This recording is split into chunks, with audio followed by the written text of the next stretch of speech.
ओम शांति। सुनते हैं आज की मीठी वाली मुझे बात कर रहे हैं। आपने स्टूडियो में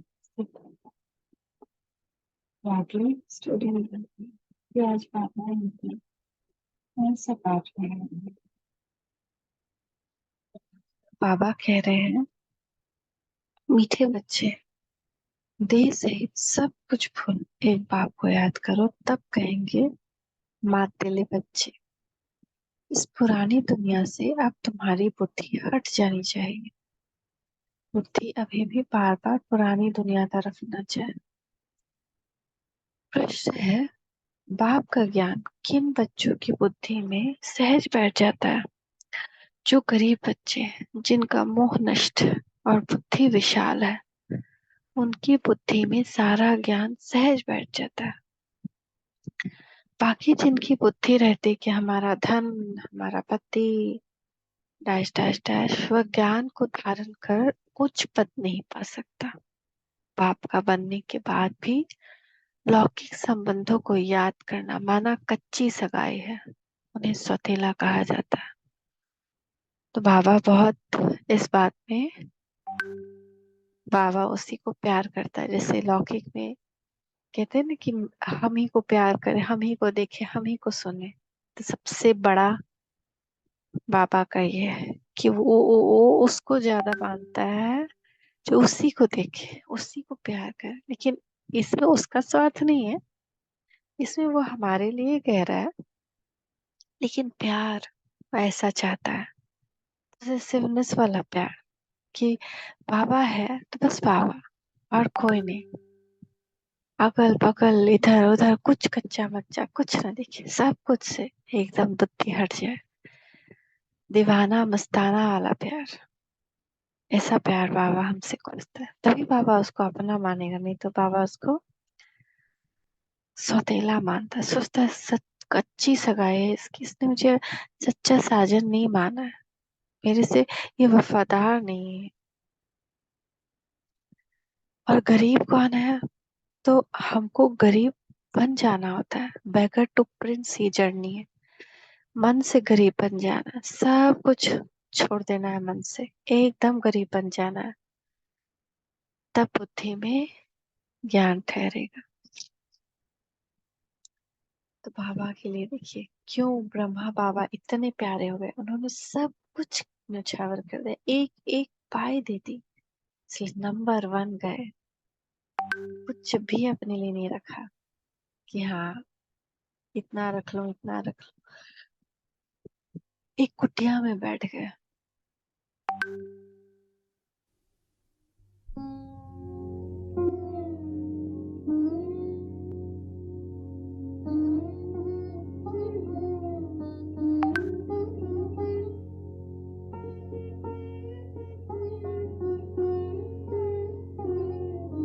मरना तेरी गली में, मरना तेरी गली में,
ऐसा मोहब्बत में शिव की एकदम डूब जाए। ओम शांति। तो मीठे मीठे बच्चों ने गीत का अर्थ तो आप ही समझा होगा। अब जीते जी आकर बाप का बनना है और पुरानी दुनिया जिसको रॉरर नर कहा जाता है उसको भूलना है। मर जीवा जन्म, मर जाना है पुरानी दुनिया से, और छोड़ना भी है, भूलना भी है, छोड़ना भी मन से। प्रारब्ध नर को भूल फिर स्वर को याद करना, अपनी को आत्मा समझ अपने बाप को याद करना है। पुरानी दुनिया से बुद्धि से हट जानी चाहिए, उसके लिए पुरुषार्थ चाहिए। यह जन्म जन्मांतर का कर्म बंधन, एक जन्म नहीं, कितने जन्म पाप कर करके हम इस बंधन में फंसे। ये बंधन कोई प्रेम का बंधन नहीं इस दुनिया से, ये सारा बंधन है हमारे अपने कर्मों का बंधन। हमारे संबंध कर्म बंधन है। क्यों? क्योंकि वो संबंध ही हमारे कर्मों का रिजल्ट है। हमने जिसके साथ बुरा किया उसको चुकतो करने के लिए वो हमारे संबंध में आया। तो जन्म जन्मांतर का आज ये कर्म बंधन इकट्ठा आया है। कितने पाप किस किस के साथ किए, बस सब जन्म में भोगने पड़ते हैं। तो इस कर्म बंधन की दुनिया को भूल जाना। ये अच्छी अच्छी दुनिया है, पतित शरीर है ना, इससे मोह हटाकर देखिए जितने लोग हमारे संबंध में हैं वो हमारे पापों का फल है। इतने लोगों के साथ मैंने इस कर्म का हिसाब बनाया, तभी ये सारे लोग जो मेरे आसपास हैं वो हैं उसके कारण। इसलिए नहीं आए हैं कि चलो दोनों साथ जन्म लेते हैं एक दूसरे को सुख देंगे। ऐसा पहले होता था, पहले के जमाने में, सतयुग में।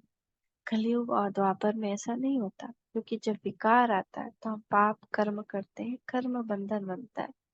लेकिन सतयुग में कर्म अकर्म होता है, तो इसलिए वहां का संबंध सुख देता है। वहां भी संबंध होता है, पति पत्नी होते हैं, भाई बंधु होते हैं, लेकिन वहां का संबंध सुख इसीलिए देता है क्योंकि वहां कर्म अकर्म होता है, विकर्म नहीं बनता, माया नहीं रहती, हम पाप नहीं करते।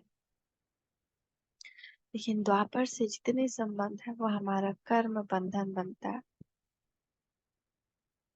तो इसीलिए बाबा कहते हैं ये सारा तुम्हारा कर्म बंधन का दुनिया को भूलो।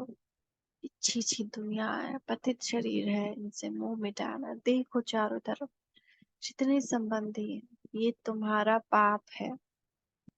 गरीब को मुंह सहज मिट जाता है, साहूकार का मुश्किल से मिटता है। बस समझते हैं हम स्वर्ग में सुखी बैठे हैं, गरीब दुखी है, तो सोचते हैं पैसा ही सुख है, इसलिए सोचते हैं हम सुखी बैठे हैं। ये तो सारा भारत गरीब है। फिर उनमें भी जो गरीब है वो छठ उठाते हैं, उन्हों के लिए बाप आते हैं। गरीबों को जास्ती वर्षा मिलता है, इसलिए गरीब बन जाना है मन से, एकदम गरीब। कुछ नहीं मेरा, सब कुछ तेरा, मैं एकदम गरीब। और गरीब से फिर बैगर से प्रिंस बन जाएंगे। जब सेंटर्स में देखो साहूकार कोई मुश्किल ठहर सकते हैं। अभी देखिए बड़े लोग को ज्ञान भी देने में कितना मुश्किल है। इतने लोग को मैसेज करते हैं लेकिन किसी के पास टाइम ही नहीं। आराम से खा रहे हैं पी रहे हैं तो कोई दिक्कत, लेकिन जो गरीब है बेचारे राइट नाइट ड्यूटी कर रहे हैं, डे ड्यूटी कर रहे हैं, एक एक पाई पाई के लिए तरस रहे हैं। फिर वो झट से ज्ञान उठाते हैं कि भगवान आया है, भगवान मेरा उद्धार करेगा। स्त्रियां भी गरीब घरों की ही आती हैं। धनवान को तो पति से सुख मिलता है, इसलिए उनकी बुद्धि योग टूट नहीं सकता कि उसको पति से सुख मिल रहा है, मेरा पति। तो गरीब ही अक्सर आकर के ज्ञान लेते हैं। पाप है गरीब निवास, जिस पाप को सब याद करते हैं, परंतु ड्रामा अनुसार भक्त भगवान को जानते नहीं। भगवान तो है ही भक्तों का रक्षक, भक्ति का फल देने वाला सदगति दाता एक बाप है। तुम बच्चे बाप द्वारा भी ज्ञान की बातें सुन रहे हो। यह ज्ञान उन्हीं बच्चों की बुद्धि में बैठता है जिनकी बुद्धि विशाल है, मोह नष्ट है। बुद्धि विशाल, मोह नष्ट होने से बनती है। क्यों? क्योंकि तभी हमारा हमारा देखने का जो दृष्टिकोण है वो पूरे विषय की तरफ जाता है। नहीं तो हम मेढक के कुएं की तरह होते हैं, मेरा पति, मेरा बच्चा, मेरा घर, बस उसी में लगे रहते हैं। जिनकी बुद्धि में रहता है कि हमारा पति, हमारा धन आदि आदि, वह उच्च पद पा नहीं सकते। पद वह पाते हैं जो रचता और रचना का परिचय देते हैं, जो सेवा करते हैं। रचता और रचना का परिचय देते हैं कि किसने हमें रचा रचा और क्या क्या रचा। पाप को पहचाने बगैर वर्षा कैसे मिले? साजन को सिर्फ साजन कहने से फायदा नहीं हो सकता।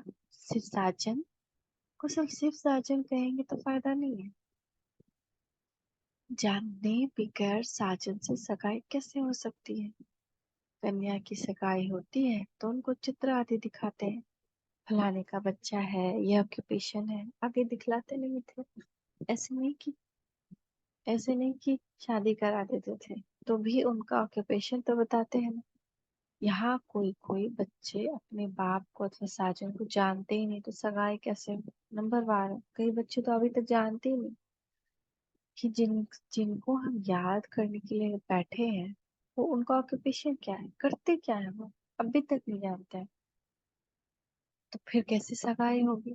पूरी बात जाननी है ना उनके बारे में, तब तो दिल बैठे, तब तो उनसे दिल लगे।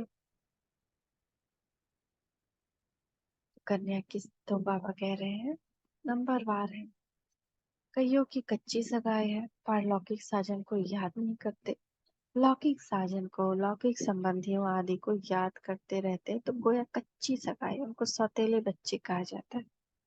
पक्की को मातेले बच्चे कहा जाता है। अतेले बच्चे बहुत थोड़े हैं। भट्टी में इतने पड़े, उनमें से कितने कच्चे निकल पड़े। अपने साजन को पहचानते नहीं। जैसे पारा हथेली पर ठहरते नहीं है ना, वैसे याद भी इतनी मुश्किल है। याद कैसे? पारा जैसे, जिसे हथेली पे ठहरती नहीं, लुढ़क जाती है, ऐसे याद भी बुद्धि से फिसल जाती है, फिर लौकिक में चली जाती है, घड़ी घड़ी भूल जाते। 25-30 वर्ष वाले भी पूरा याद नहीं करते। तुम जानते हो पारलौकिक साजन स्वर्ग के 21 जन्म के लिए महाराजा महारानी बनाने वाला है। सृष्टि के आदि मध्य अंत को जानने वाला है। सजनियों को इतना समझाते हैं कि मेरी आत्मा सजनियों, अब सुनो, मुझी को देखो, मुझी से खाओ, मुझी से सुनो, मुझी से बोलो, तो भी बुद्धि में बैठता नहीं। बुद्धि पुरानी दुनिया में, बंधनों में भटकती रहती है।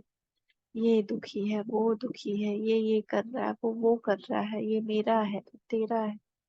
समझते ही नहीं कि मैं बंधन में हूँ, कि ये सब मेरे कर्मों का फल है जिस पे भी बुद्धि जा रही है। मेरी बुद्धि उसमें जा ही इसलिए रही क्योंकि मैं मेरा उससे कार्मिक अकाउंट है। अगर कार्मिक अकाउंट ना हो तो बुद्धि जाए ही नहीं। संबंध तो चाहिए एक का, बाकी सब है बंधन। तो एक बार जब सब लोग तपस्या कर रहे थे, जानकी दादी भी बहुत तपस्या कर रही थी, तो बाबा ने अचानक से उनकी खुशी गायब हो गई। एक वीक हो गया। वो बाबा से पूछती थी, बाबा मेरी खुशी क्यों गायब हो गई? मैं योग करती हूँ, सब कुछ करती हूँ, खुशी नहीं मिल रही। तो बाबा एक वीक तो कुछ नहीं बोले। एक वीक के बाद बोले, बच्चे, जिन लौकिक संबंधियों को तुम छोड़ के आए हो उनसे तुम्हारा मोह तो नष्ट हो गया, लेकिन उनका मोह तुमसे नष्ट नहीं हुआ। इसलिए अभी भी वो तुमको याद करते हैं। इसीलिए तुम्हारी खुशी गायब हो गई, बंधन आ गया है। ज्यादा से ज्यादा अशरीरीपने का अभ्यास करो। फिर उन्होंने दिन रात करके अशरीरपन का अभ्यास किया। इससे क्या होता है? दूसरे का भी मोह हमसे हट जाता है। जब मोह हट गया, देह भान खत्म हो गया, तो बंधन खत्म हो जाता है। तो ये बंधन जो है ये हमको दुख देने वाला है। खुशी गायब हो जाती है जब भी, जितना भी बंधन है उसकी वजह से हमारी जिंदगी की खुशी गायब हो गई है। हमारे पास जो है हम सोचते हैं वो कम है, इसीलिए हमारे पास खुशी नहीं है। इसलिए दूसरों को देख करके हम सोचते हैं ये खुश है क्योंकि मे भी इसके पास ये है। पर नहीं, हमारे पास खुशी नहीं है क्योंकि हम बंधन में हैं बुद्धि से। इसीलिए संबंध तो चाहिए एक से। बाकी सब बंधन है। बच्चों को समझाया जाता है एक से संबंध रखो, वह तुमको सृष्टि की आदि मध्य अंत की शिक्षा देगा। तुम जानते हो आधा कल्प है ज्ञान कांड, आधा कल्प है भक्ति कांड। ज्ञान कांड में तो 21 जन्म का वर्षा मिलता है और वो है सतो प्रधान। फिर सतो से नीचे उतरते, नीचे सतो से फिर सतो से गिरकर रजो में आना है। अब सतो पूरा होता है तो ज्ञान कांड पूरा होता है। द्वापर से भक्ति शुरू होती है। तो भक्ति में भी भक्ति पहले सतो प्रधान भक्ति होती है, सिर्फ शिव बाबा की पूजा करते हैं। फिर भक्ति भी सतो रजो तमो में आती है, व्यभिचारी होने से भक्ति फिर गिरती जाती है। अब यह जानना और किसको समझाना तो बहुत सहज है। तुम बच्चों को रौरव नर से संबंध तो एक से रखना चाहिए। एक बाप से संबंध रखने की प्रैक्टिस करो। बाप को याद करने से ही विकर्म विनाश होंगे। गरीब अच्छी मेहनत करते तो बलिहारी गरीबों की, बाप भी गरीबों पर बलिहार जाते हैं। शुरू में कितने गोप थे, कितनी माताएं थी, कितने खत्म हो गए, बाकी थोड़ी रह गई। माताएं भी थोड़ी रही, हाँ कोई कोई साहूकार घर की भी रह गई है, जैसे कीन मदर, क्वीन मदर देवी आदि। अब तुम्हें मूल बात समझानी है कि जिस भगवान को सब याद करते हैं उसका परिचय क्या है। पतित पावन बाप को जो राजयोग सिखलाकर नर से नारायण बनाते हैं उनको नहीं जानेंगे तो तुम पाप करते रहेंगे। बाप को गाली देते रहेंगे कि बा क्या गाली देते हैं बाप को कि गीता का भगवान कृष्ण है और परमात्मा सर्वव्यापी है। ये सारा बाप भगवान को हमने गाली दी। और क्या गाली देते हैं, तुम क्यों दुख दे रहे हो हमको, क्या पाप किया मैंने। लेकिन हम जानते नहीं कि पाप हम कर रहे हैं, दुख भगवान नहीं दे रहा है, हमारा कर्म पाप दे दुख दे रहा है। तो सम्मेलन तो बहुत होते रहते हैं, वहां पर समझाने वाले बड़े तीखे चाहिए, समझाना चाहिए। तुम वेदों की महिमा समझते हो, परंतु इससे कोई फायदा तो होता नहीं। फायदा तो एक बाप से होता है जिसको हम जानते हैं, तुम नहीं जानते हो। आओ तो हम आपको समझाएं। बाप को पहचाने बगैर वर्षा कैसे मिलेगा। बाप का वर्षा है मुक्ति, जीवन मुक्ति, गति सदगति। ये अक्षर सुनाते ही बाप है। तुम बच्चों को याद रखना चाहिए और कोई चीज से फायदा नहीं। बाप को और रचना के आदि मध्य अंत को जानना है। इसमें भी आधा कल्प है भक्ति कांड, आधा कल्प है सदगति ज्ञान कांड। कल सम्मेलन करते हैं परंतु खुद ही मुझे हुए हैं, समझते कुछ भी नहीं।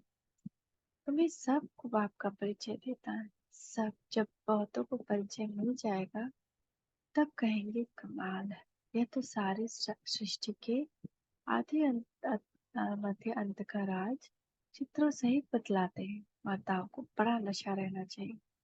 पुरुष मदद करने के लिए तैयार है, डायरेक्शन बाप देते हैं, करना कन्याओं माताओं को है, क्योंकि ज्ञान कलश माताओं को रखा है। तो कन्या माताओं को ये ज्ञान सबको देना है और उनके भी स्वर्ग का द्वार खोलना है।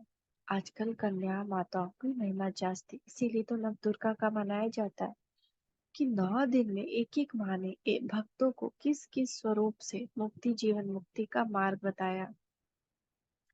गवर्नर प्राइम मिनिस्टर भी माताएं बनती हैं। एक तरफ है माताएं, एक तरफ तो पांडव की माताएं।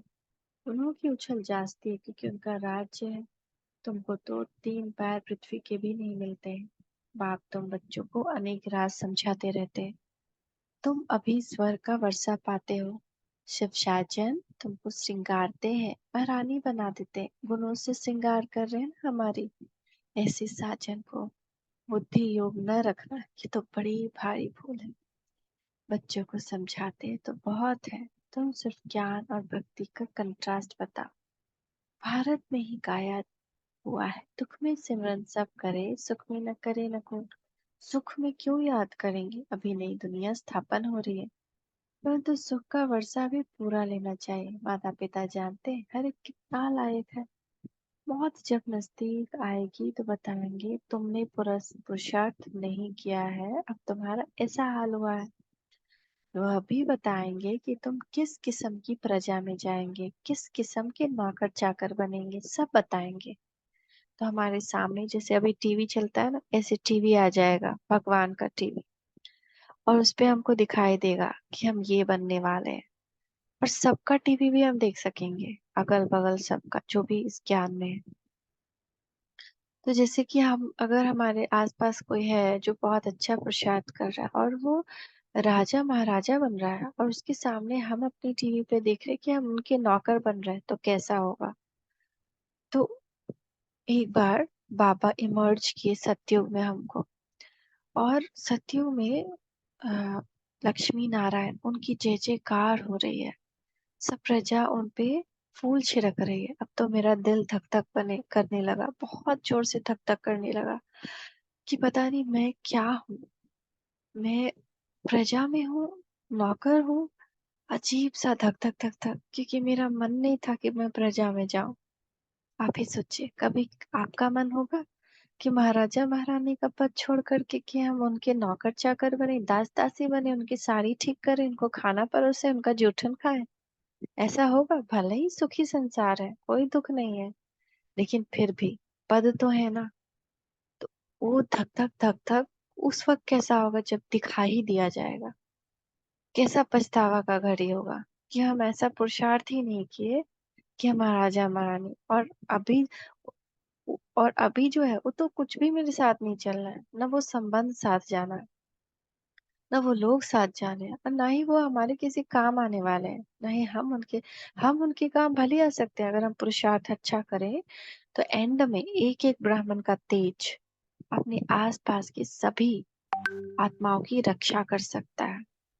लेकिन अगर हमने पुरुषार्थ नहीं किया तो हम उनको भी कुछ नहीं दे पाएंगे। अंत में जब वो प्यासे होंगे शांति के, सुख के, तरस रहे होंगे कि एक बूंद दे दो, तब हम उनकी भी सेवा नहीं कर पाएंगे। तो हर तरह से लॉस इसी में है कि हम बाबा को भूल जाएं, पुरुषार्थ ना करें, और संसारिक बंधनों में उलझे रहें। इसी में सबसे बड़ा लॉस है। बाकी संसारिक बंधनों में उलझे उलझे रहने से कोई फायदा नहीं है कि हम वो सब कुछ ठीक कर सकते हैं। कुछ भी ठीक कर नहीं सकते। आने वाला टाइम तो ऐसा आ रहा है कि दुनिया, कलयुग में ही दुनिया संकल्प से चलेगी। जो सोचेंगे वो होगा। अगर हम सोच बुरा रहे हैं तो बुरा होगा, अगर हम सोच अच्छा रहे हैं तो अच्छा होगा। एक सेकंड में संकल्प पूरा होगा। तो बाबा कहते इतनी शक्ति जमा करो कि तुम्हारा संकल्प तुम्हारे सभी कार्य कर दे। हमने सोचा कि ये कार्य हो गया, तो वो कार्य हो जाएगा। तो इसलिए बाबा कह रहे हैं कि मौत नजदीक आएगी तो सबको पता चल जाएगा, बताएंगे कि तुमने पुरुषार्थ नहीं किया इसलिए तुम्हारा ये हाल हुआ है। इसलिए तुम किस किस्म की प्रजा में आएंगे? प्रजा के भी नौकर बन जाएंगे कि राजा महाराजा के नौकर बने, कि राजा महाराजा बनेंगे? अब वो खुशी का टाइम कितना अच्छा होगा जब हम देखेंगे कि हम तो नारायण बन रहे हैं, हम तो लक्ष्मी बन रहे हैं, हम तो राधा बन रहे हैं, हम तो कृष्ण बन रहे हैं। वाह। तो कई बच्चे समझते हैं आज हमने मुरली बहुत अच्छी चलाई, परंतु नहीं, ये तो शिव बाबा आकर मदद करते हैं। तो कभी भी कोई भी कार्य जो हम कर रहे हैं, करण करावन हार करा रहा है। चाहे वो खाना पकाना, अगर वो ना आए तो खाना टाइम पे ना पके। अगर हमने उसको दे दिया तो खाना टाइम पे भी पकता है, अच्छा भी पकता है और फास्ट पकता है। कि करण बाबा आ जाओ, करवा दो काम। ऐसे ही जब हम मुरली सुनाते हैं, योग करते हैं, तो बहुत लोग दोनों तरफ से सोचते हैं। सुनाने वाला भी सोचता है कि हम सुना रहे हैं, और सुनने भी वाला सोचता है कि ये सुना रही है। पर ऐसा नहीं है। मेरे द्वारा या और जो भी मुरली सुना रहा है उसके द्वारा शिव बाबा सुनाते हैं कि किस आत्मा को क्या बोलना है। ये जानने की कैपेसिटी एक नॉर्मल आत्मा में नहीं है। जैसे मैं एक आत्मा, मुझे क्या पता कि आप लोगों के मन में क्या चल रहा है। लेकिन बाबा आता है, दृष्टि देता और वो बुलवाता है जो आपको टच करे, जो आपको झंझोरे, जो आपको भगवान से जोड़े।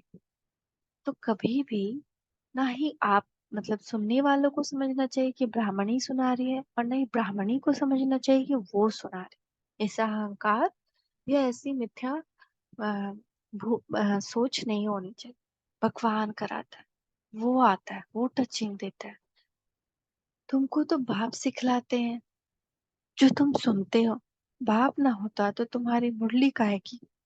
मुरली ऐसी है ना, आप दोबारा सुनकर देखिए दिन में, ये सोच कर देखिए, आपको पॉइंट याद नहीं होगा और दोबारा सुन कर देखिए, ऐसा लगेगा कि नई मुरली सुन रहे हैं।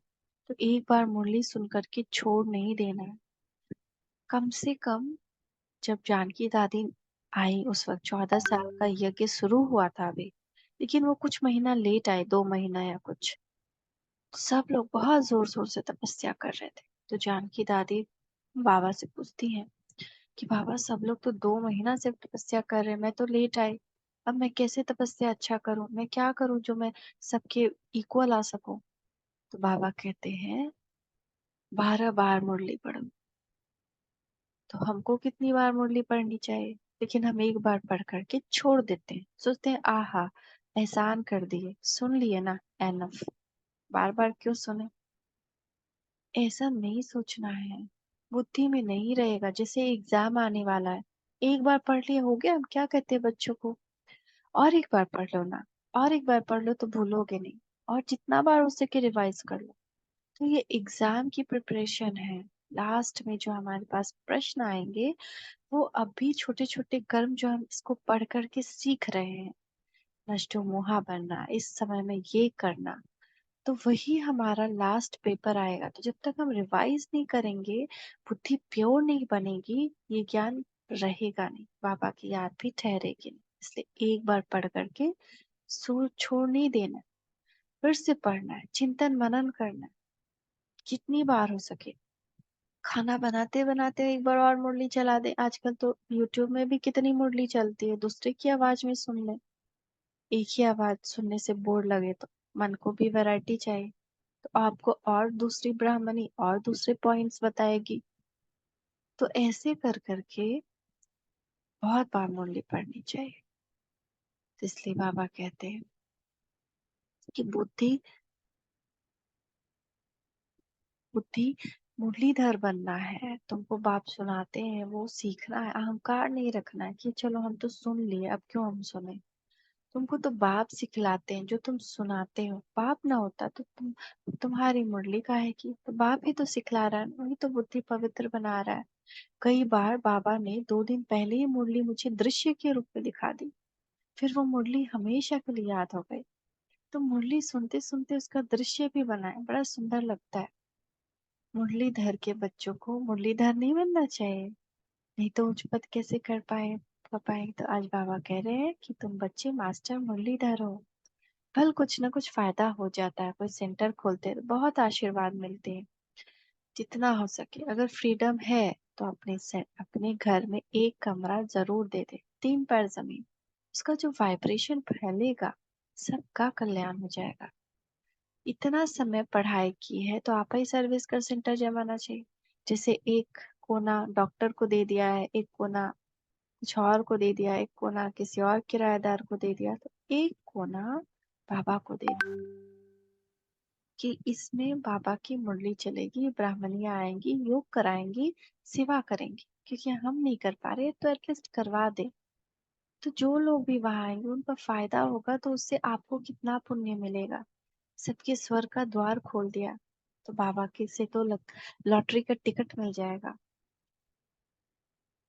तो बाबा कहते हैं इतना समय पढ़ाई की तो आप ही सर्विस का सेंटर जमाना चाहिए।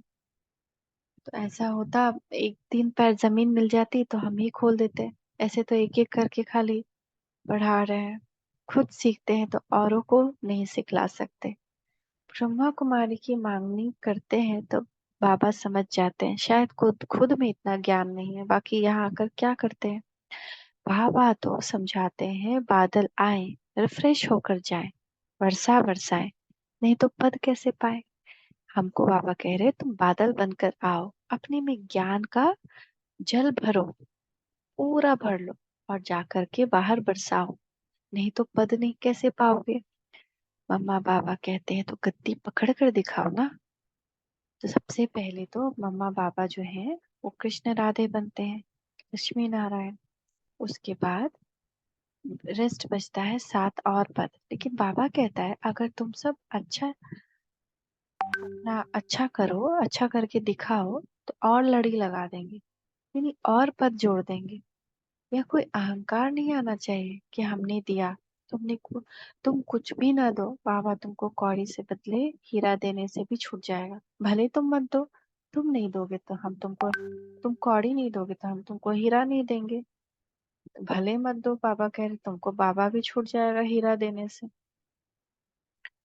अच्छा, मीठे मीठे सिकिलते बच्चों प्रति माता पिता बाप दादा का याद कर गुड मॉर्निंग। रूहानी बाप की रूहानी बच्चों को नमस्ते। धारणा के लिए मुख्य सार, एक के साथ सर्व नहीं, रूहानी बच्चों की भी रूहानी माता पिता बाप दादा को याद कर गुड मॉर्निंग, नमस्ते पापा, नमस्ते, शुक्रिया पापा, शुक्रिया। धारणा के लिए मुख्य सार, एक के साथ सर्व संबंध रख बुद्धि योग अनेक बंधनों से निकाल लेना है। एक के साथ पक्की सगाई करनी है, बुद्धि योग भटकाना नहीं है।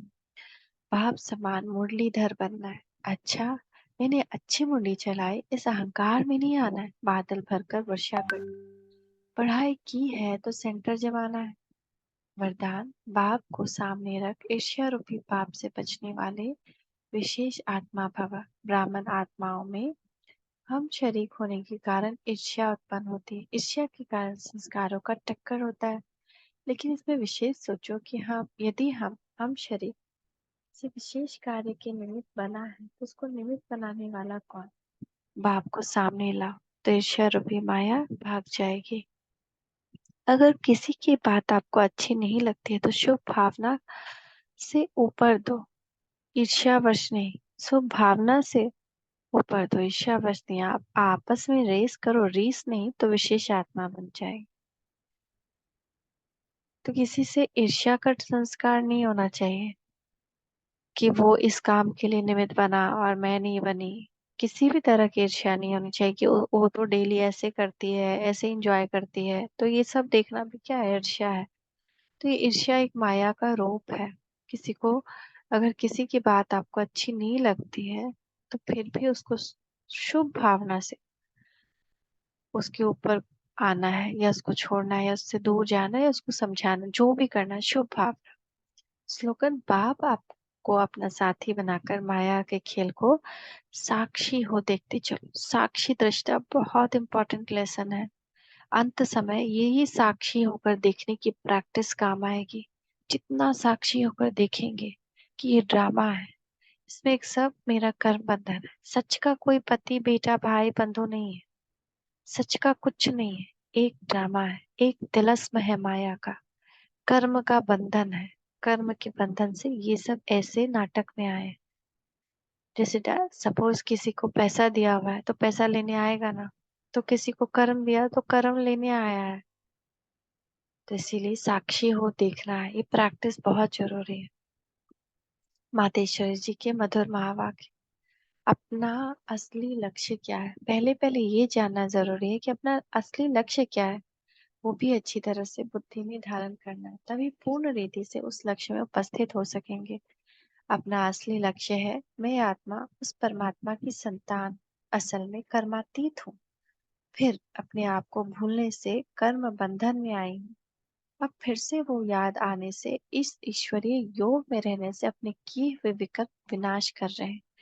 तो अपना लक्ष्य हुआ कि मैं परमात्मा, आत्मा परमात्मा की संतान हूँ। बाकी कोई अपने को हम स्वदेवता समझ उस लक्ष्य में स्थित रहेंगे तो फिर जो परमात्मा की शक्ति है वो मिल नहीं सकेगी।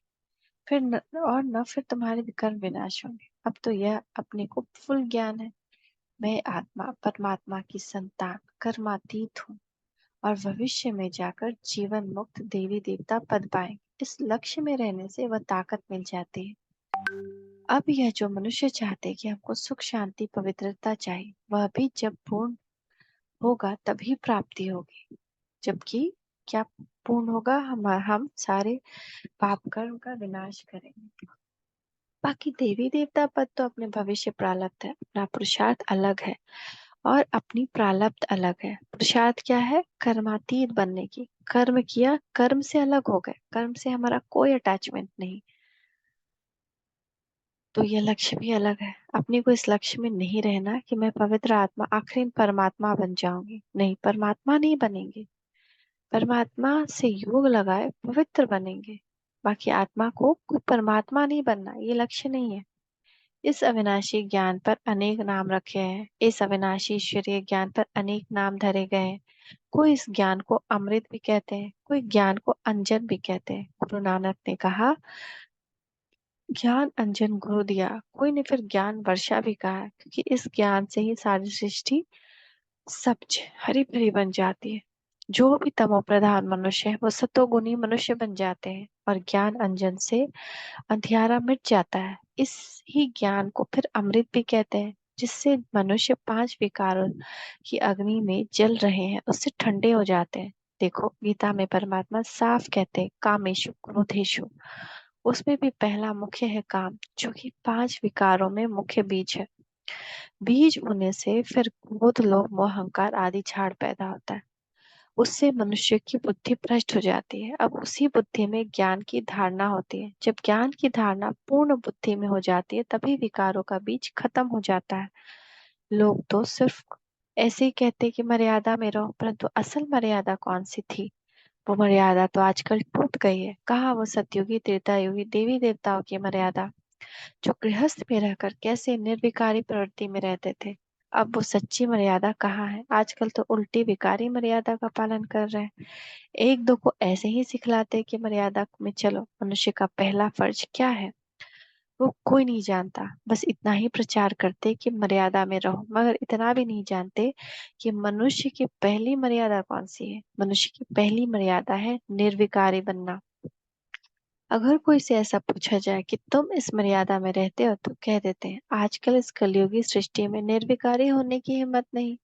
अब मुख से कहना कि मर्यादा में रहो निर्विकारी बनो, इससे तो कोई निर्विकारी बन नहीं सकता ना। निर्विकारी बनने के लिए पहले इस ज्ञान तलवार से इन पांच विकारों के बीज को खत्म करना है, तभी विकर्म भस्म हो सकेंगे। जब तक हम विकार से मुक्त नहीं होते हैं, विकर्म विनाश नहीं होते, होते रहते हैं विकर्म एक के पीछे दूसरे। तो पहले हमको अपने इस पांच विकार के बीज को खत्म करना है ज्ञान से, कि ये क्रोध नहीं, काम नहीं, कोई कम कामनाएं नहीं, इच्छा मात्र अविद्या, पाना था जो पा लिया। लोभ किसी भी प्रकार का नहीं, खाना भी खाना अनासक्त होकर, इतना डिसिप्लिन कि अगर एक रोटी खाते हैं डेली तो एक, दो खाते हैं तो दो। ऐसा नहीं कि पनीर बना हलवा बना तो ज्यादा खा लिए, एकदम डिसिप्लिन।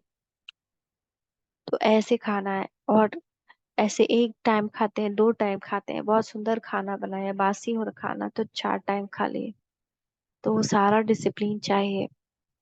और काम क्रोध लोभ और मोह, सबसे मोह नष्ट करना है। अहंकार देह अभिमान छोड़ना है, तभी विकर्म विनाश हो सकेंगे। अच्छा, Om Shanti. Thank you mamma. Thank you.